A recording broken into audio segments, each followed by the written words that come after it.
വസ്ത്രാലയം, Pattambi road, Kunnamkulam. Guruvayur road near Royal hospital, Kunnamkulam.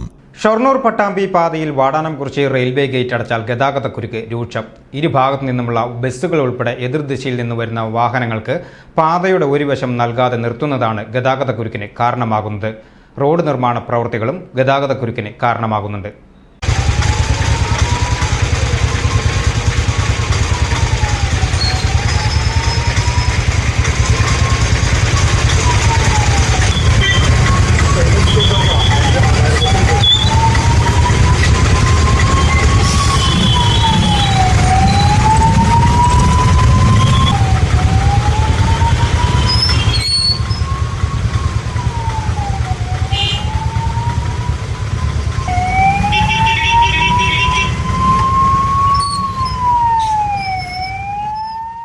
Palakkad Guruvayur പാതയിലെ ഏക railway ഗേറ്റിലാണ് ഈ കുരുക്ക്.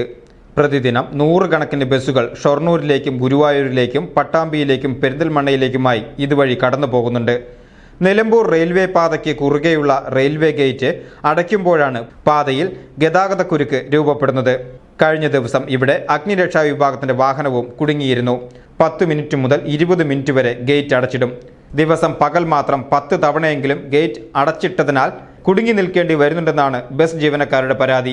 ഈ സമയമെത്തുന്ന KSRTC ബസ്സുകൾ ഉൾപ്പെടെ വരി തെറ്റിച്ച് ഗേറ്റിന് സമീപത്ത് നിർത്തും. ഗേറ്റ് തുറക്കുന്നതോടെ എല്ലാ വാഹനങ്ങളും തിക്കിത്തിരക്കി കയറി വരുന്നതോടെ ഗതാഗതക്കുരുക്കുമാകും. ഇതോടെ വാക്കേറ്റവും തർക്കവുമായി പ്രശ്നങ്ങളും പതിവ് കാഴ്ചയാണ്. റെയിൽവേ ഗേറ്റിന് കുറുകെ മേൽപ്പാലം നിർമ്മിക്കുന്നുണ്ടെങ്കിലും നിർമ്മാണം പൂർത്തിയായിട്ടില്ല. രാവിലെയും വൈകിട്ടുമാണ് മിക്കപ്പോഴും ഗതാഗതക്കുരുക്കിനിടയാക്കുന്നത്. റെയിൽവേ മേൽപ്പാല നിർമ്മാണം പൂർത്തിയാക്കി തുറന്നു കൊടുത്താൽ മാത്രമേ ഈ പ്രശ്നത്തിന് പരിഹാരമാകൂ. VCV news, Shoranur.